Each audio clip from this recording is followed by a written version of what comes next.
Produced and distributed by the National Organization for the Reform of Marijuana Laws in Washington, D.C. This is your daily audio stash, the growing truth about cannabis.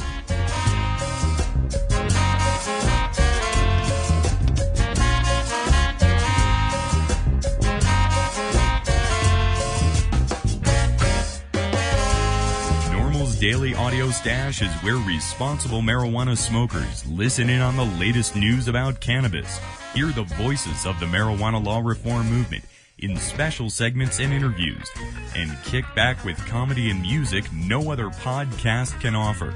It's NORML's Daily Audio Stash. More information at normalaudiostash.com.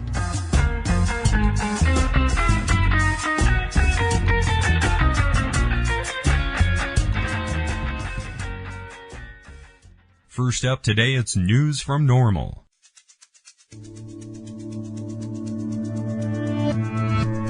Our news today. Marijuana is the biggest cash crop in the United States.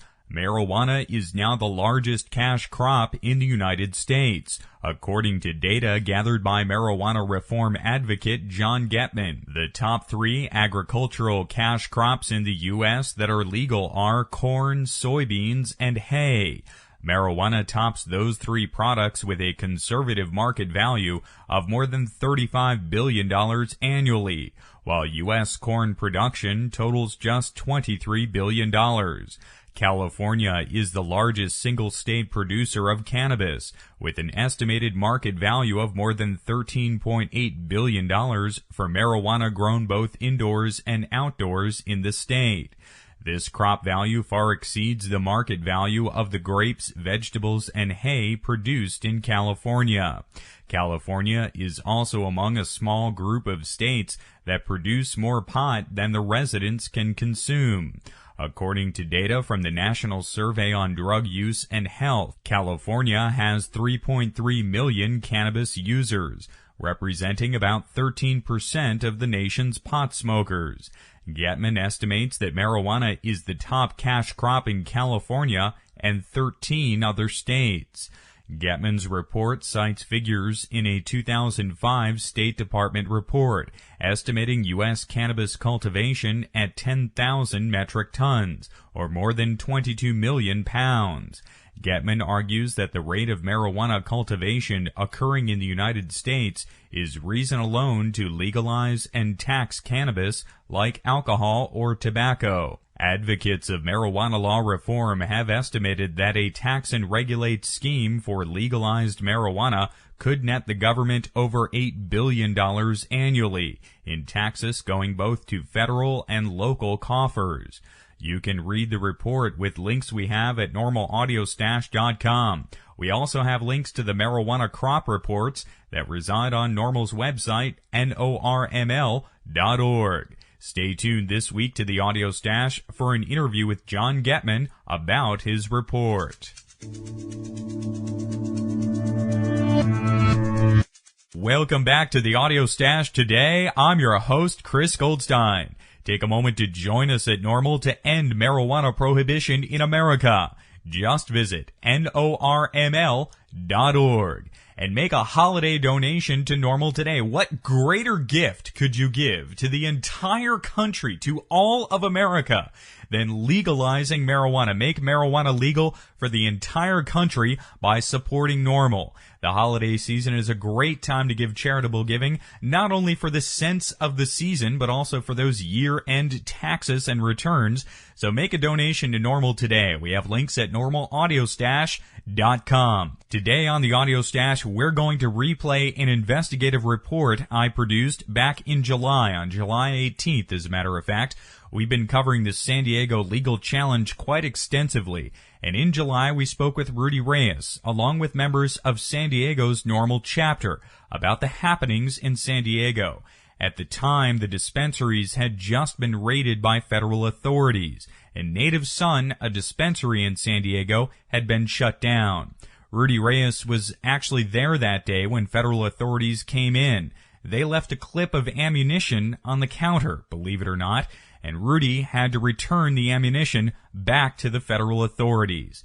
So coming up next is our July 18th special investigative report here from the Audio Stash on San Diego, California's own hot zone for medical marijuana. This week here on the Audio Stash, we again travel to the front lines of a war, the federal government's war on medical marijuana facilities and the seriously ill patients themselves. Imagine if you were standing in a pharmacy one day when a SWAT team arrived and started throwing sick and ill patients to the floor with automatic weapons pointed to their head. That would make front page news, right? Well, not when those patients are medical marijuana patients. Imagine if your state passed laws and publicly explained the rights for you and your doctor to use marijuana as medicine. Then you began using marijuana only for the state to usher the federal government into your home to confiscate that medicine. That would make front page news, right? The recent medical marijuana facility raids in San Diego, California are a federal war, creating a veritable Baghdad in California for anyone sick who has sought relief from cannabis.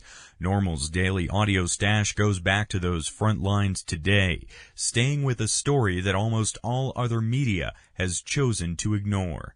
The raids mark the start of the federal government's renewed confidence to both challenge the decade-old Proposition 215 and find local officials, in this case the San Diego County Board of Supervisors, to give their blessing and support to raids by federal agents on patient facilities and patients themselves. Eric Augusto is the director of San Diego NORML. We caught up with him yesterday via phone. He says that under current state law, there is little protection for the patients and facilities there. It's hard to do anything from the federal government's raids. I mean, these guys can pretty much come in and get a couple police officers from cities around San Diego County and basically use them as DEA, cross-deputize, San Diego Joint Narcotics Task Force. I mean, I don't really think there's any way that we could stop any federal raids until there's more regulations, and like basically the task force that existed, needs to be brought back together, and they need to go over the guidelines again and make sure that everybody's, abiding by them, because they're using SB 420 and guidelines that have been about a year and a half old now, that no longer exist. According to the, guidelines, they were 2 years old, and now they're done. So we're trying to get the medical cannabis task force back, and get people on it, people like Rudy, people like Barbara McKenzie, things like that, so that we can have more regulations and more clarifications, so that clubs don't have to be scared of being raided, and patients don't have to be scared of going into clubs. After 10 years of relatively free access to medical marijuana, San Diego has fallen conspicuously behind the rest of California in having open facilities operating for patients. And now that they have been open a short time, they are the first targets of a broader campaign. It seemed like California was leaving its southern patients out in the cold.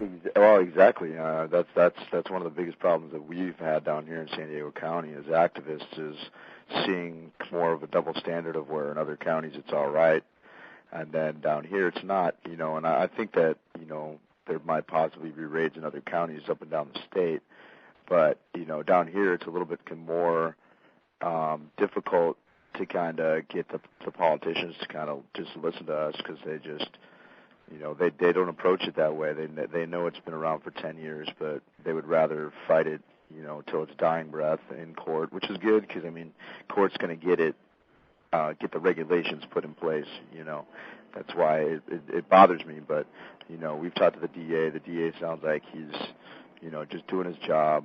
As well as serving as director of San Diego NORML, Eric Augusto worked behind the counter at medical marijuana facilities. I asked him what kind of impact he's seen on patients from federal raids. Well, to me, what the impact that's had is allowing these patients to no longer be, as they would say, go buy from a seedy drug dealer in a back alley, from going to that to buying it at a place where they come in, they feel comfortable. They get a variety, and they get people who are willing to talk to them and tell them about cannabis and the different effects it has, topically, ingested through edibles and, other ways, other ways that, it's beneficial for them. And I mean, I've seen it, straight. I worked at a club too before, and I've seen it, seen the patient progress from, taking medications and pharmaceuticals to not having anything at one point, and that to me is really the goal, is to get the people off, like not off pharmaceuticals, but, at least wean them away from having so many kinds. And I think the clubs have showed them that it's okay for them to go out and, not think that they're a criminal, basically. Just go get their medication at a good price and, just make themselves not feel, like a criminal, pretty much. The issue of medical marijuana in California goes far beyond the concept of its use at all. California voters have decided again and again that they want patients to experience the benefits of cannabis. Those benefits are not anecdotal. We report on the science of marijuana as medicine every week here on the Audio Stash, but science is doing the legwork for the reality that many individuals have known for generations. Marijuana works on pain, some diseases, and a vast variety of conditions. It works, it helps. Patients who have lived with chronic pain begin to have normal lives. Cancer and anorexia patients gain an appetite. MS and other neurodegenerative patients report that their symptoms are decreased and that their lives are made better. And patients, thousands upon thousands of them now, have found this benefit, and legally too. So what happens when a chronic pain patient slowly weans themselves off opiate medications onto a cannabis-based regimen for pain control? And then their source of cannabis is raided by the federal government, and their medicine disappears. You may see a lot of folks in wheelchairs and a lot of pain patients walking the streets of San Diego right now. Oh yeah, for sure. I mean, I remember when I started working at one of the clubs. I mean, I remember this lady was like, she kept telling me she was buying it from her son's, her friend's son who was in, what I'm saying? And it's like, to me, that's insane. Like a lot of older people don't know how to get it. You know what I'm saying? They get a recommendation from a doctor, and it's like, okay, where am I supposed to get it? According to the guidelines, the city and the county, state health departments are supposed to be implementing a car. You know what I'm saying? And now it's just like they don't. They won't, and it's actually putting the patients at risk because they got this recommendation, but now what do I do with it? I'm going to go to a club, but why would I want to go to a club if I'm going to get raided? You know what I'm saying? And I think that this time they took it easy on the patients and didn't really harass many patients, but they did go after the clubs, and that is where the patients go, and a lot of them don't know where to go to get the medicine that they need. So patients are left to fend for themselves on the black market for marijuana. This is the problem that Proposition 215 was in essence designed to solve in the first place. But Prop 215 was only the starting point for better regulation of cannabis and for regular medical consumers. The working guidelines for most dispensaries were outlined under a medical marijuana task force that instituted California SB 420. This time-limited document made the framework for facilities to flourish in California. Unfortunately, SB 420 expired over a year ago. Now patients are left literally out in the streets seeking their medication again, cruelly granted by the states and now taken away by the feds. Facilities often reopen after a raid, but the news of armed teams inside the once close and protective atmosphere of the cannabis clubs is enough of a deterrent for already vulnerable patients. The biggest group of patients using medical marijuana is those for which it is most effective. That is, those who suffer neurological conditions like multiple sclerosis. These medical conditions are not something that you can see or even sense, yet when authorities are conducting these raids in San Diego, there is a definite ad hoc classification of persons with a quote-unquote real need of marijuana based on how they look. Rudy Reyes, a burn survivor whose condition is readily apparent. Rudy has been passed over for arrest. Curious, I asked Eric, who's worked in a cannabis club, what kind of patients were common. A lot of these people have jobs, you know what I'm saying, and a lot of their ailments. I mean, it's like you don't want to go to your work and act like you're sick, you know what I'm saying. You go to work, and a lot of these people, especially now that they've been prescribed or recommended to use cannabis, you know, now for them, what the thing is like they have to kind of to hide it from their employers because they don't want to lose their job or get persecuted for trying to help themselves. You know, it's been so demonized that people from across the board, from young to old, use it, and they can't say they use it because they're afraid of repercussions from their bosses. And to me, that's insanity that these guys can be prescribed all these pills and go to work, yet when it comes to, you know, vaporizing or eating an edible or something like that, you know, they're attributed to, you know, a heroin addict or a junkie when it's just how they take their medication. The situation in San Diego is a window into the federal government's broader policy towards the 11 states that have enacted medical marijuana laws. Rather than respecting the will of local voters and rather than upholding the unique and genius structure of the American system, the federal government has again switched the rules. Local officials who disagreed with the legalization of medical marijuana began to look for options as well, options that were less time-consuming than state legislation or ballot initiative. Those local officials found some common ground with the federal government, who were ready to confiscate marijuana from anyone at any time, if it weren't for those pesky state laws. Well, when it comes to marijuana, it seems the issue is such a visceral one for the federal government that they are willing to raise the most modern automatic weapons against some of the most ill patients in the country. Sick individuals, desperate for their medicine, and local small business owners are on the front line right now. And as they look for local protection from the well-armed federal government, there is no one else to take the heat. Saying about like the clubs and the patients being the front line, that is the reality of the situation. To me, I think that the way to get it off is to, you know, to me the front line should be our you know, elected officials. You know, they're the ones who should be the front line for the patients, the sick and dying patients, and you know what I'm saying, and the patients that can't be vocal, like they keep like, oh, you know, be vocal about it, and it's like, to me, you know, I just don't agree with the way they're approaching it. You know, get the task force going again, so that, you know what, people have someone to call and ask questions. You know, and it's a lot of these people aren't allowed even that small little thing. Right now, the thousands of patients left out in the cold in Southern California by the federal government are without any support network as well. Native Sun, one of the facilities raided, was a holistic health center offering massage, yoga, and in-home wellness care that had nothing to do with marijuana, though it was available to patients with a variety of conditions. The patients, some dispensary owners, and activists are calling for California to reform the Medical Marijuana Task Force and create and implement guidelines as well as regulations for facilities so that the federal officials cannot so easily target them.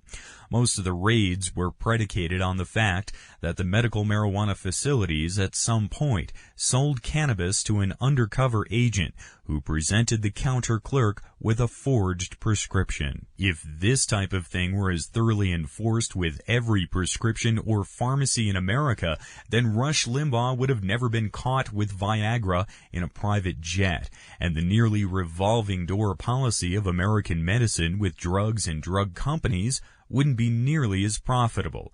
Even when enforcement of regular pharmacies and common liquor stores is carried out by undercover agents, for example, attempts by underage persons with a fake ID trying to buy beer or cigarettes, the response by authorities is never with a drawn gun, but with a written fine and or a court summons.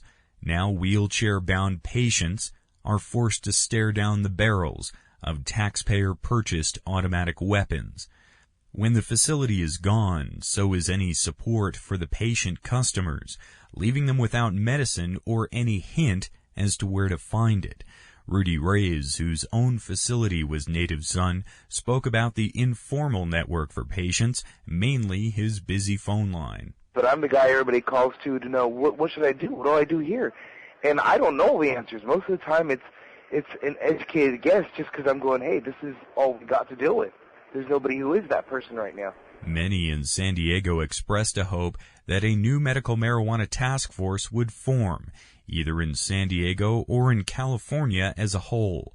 I asked Eric Augusto, director of San Diego NORML, and Rudy Reyes, a patient and activist, what they would like to see out of a task force. Well, first of all, I'd like to see us get some guidelines going, get something for these dispensaries to be able to operate under where they're not being prosecuted.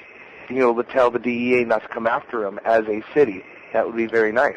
Well, I mean, it's already operated once, and it was, I mean, it could be, like I said, you know, the recommendations that they've given are, you know, null and void as of about a year and a half ago, and to me, pretty much, you know, just regroup the task force, get them going again, see the clubs that they did bust, were they doing something wrong? You know, you learn from this experience instead of keep going and being like, we're going to keep coming after you and keep threatening. They're coming in such a threatening tone that people are afraid to even live, you know, like they're afraid to go to a club.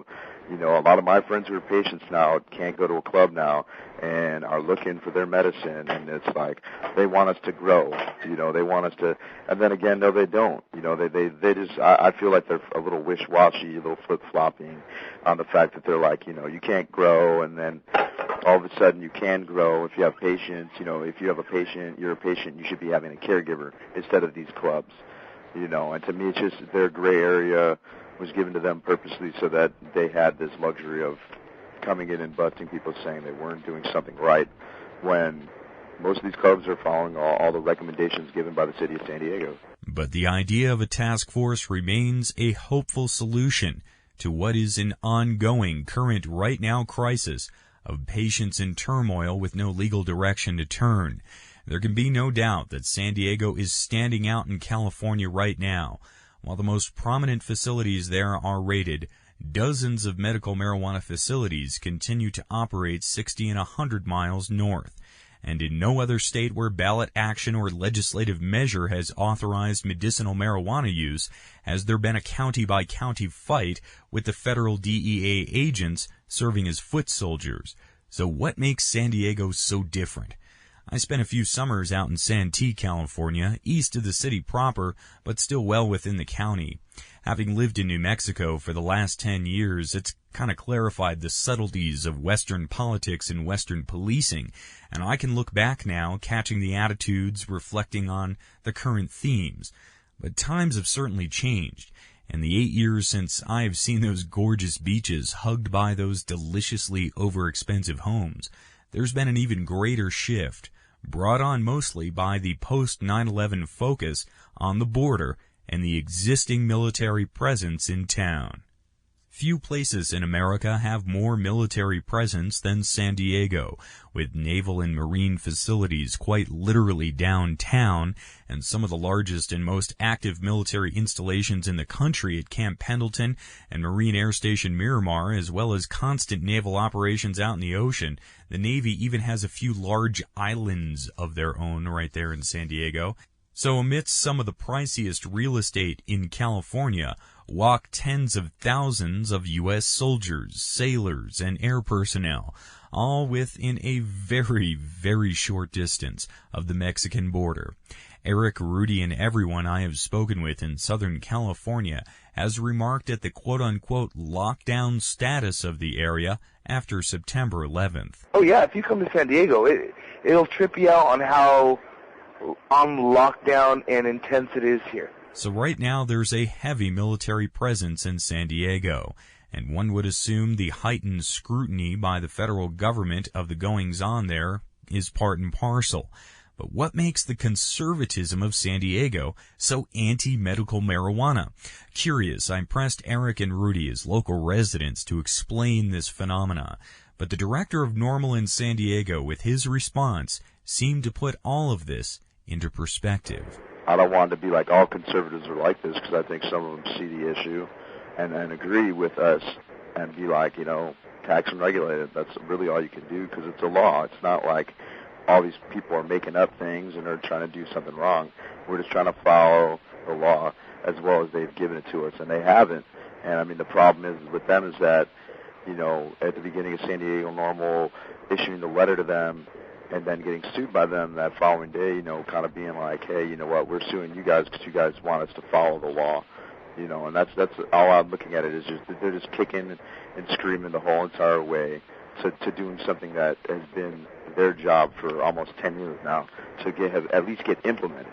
I mean, it doesn't have to be up and running, but I mean, some movement towards that direction would be nice. And getting these guys to do something and even sit down and talk to any of us, you know, to solve this issue, as opposed to keep arresting people and keep spending all this money on raids. And to me, that's a waste of money, considering, you know, the financial situation of the county. You know, I mean, to me, it's just a waste of money that can be used towards a task force. There is something in America that is supposed to come between politics, and that is the law. The written law as well as the real and living law that binds us all together in some form of a society. The law is not being followed. In America, if you don't like the law, you change it via a very long process. And what we have here are people ignoring the process, people ignoring the law. And this is part of a broader problem right now. And this is part of a broader problem right now. I believe that marijuana law reform is the most important social justice issue our country is facing. Everywhere there is a legal conflict over marijuana, the cases seem to highlight root problems with our systems overall. With arrest numbers, you can see the racism of law enforcement and courtroom due process, the spent ambition and harsh reality of mandatory minimums. In marijuana growing cases, we can see the problems with the wide and lingering property forfeiture laws. And with medical use, the harshest of our modern problems begin to be revealed. The issues of selective intelligence, above-the-law attitudes and actions by a government that seeks more and more control over its population, especially medically. What the people down here are trying to say is, like, to me, they're approaching it because like the clubs, they consider them drug dealers. They consider them full-on, you know, gun-wielding, back alley drug dealers that have just decided to open up a shop, and, you know, and to me that's you know, that's insane. You know, that's them assuming what's going on, you know, and it's like I can't, you know, vouch for everybody and be like everybody's doing everything legit, which I hope they are, you know, but for them to come and put everybody in a box, be like, you're a drug dealer, and it's these little small places that only cater to a handful of people, and you know what I'm saying? But it's basically they're going back to the regulations of the task force that were given, that have been, you know, old for a couple of years now, and instead of like upgrading them and being like, hey, maybe we should change this, maybe we should change that, they're using that, which they said they weren't even going off of back in the day. They would say like, oh, we're not even using that because it's federally illegal, so why do we need to follow, you know, city guidelines? And to me, it's just they keep biting their tongues on, like, trying to approve it. And the insanity in California, that can stop. The cycle of real and symbolic violence happening in America, that can stop. The new symbolic actions of freedom in this country can be with cannabis chocolates and medical marijuana. Reform of marijuana laws is now vital to the fabric of this country and to the continuation of our experiment in democracy. Because marijuana law reform, folks, marijuana law reform is the only real starting point for progress in America. Show your support for San Diego NORML and Rudy Rays. We have links at normalaudiostash.com. And get involved today with NORML. Visit NORML.org.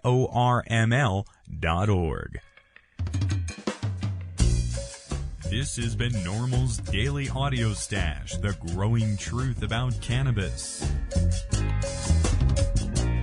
Thanks to Podshow.com for all the great pod-safe music. We feature the band Carne Cruda as our theme. Make sure you visit our website at normalaudiostash.com That's NORMLAUDIOSTASH.com for more information about every day's show. Thanks to Red Aphid Interactive Media for the podcasting technology. We're back at 4:20 tomorrow. If you listen to the Audio Stash, cast your vote at Podcast Alley or other podcast directory services. I'm your host, Chris Goldstein. Thanks for listening today. See you at 4:20 tomorrow.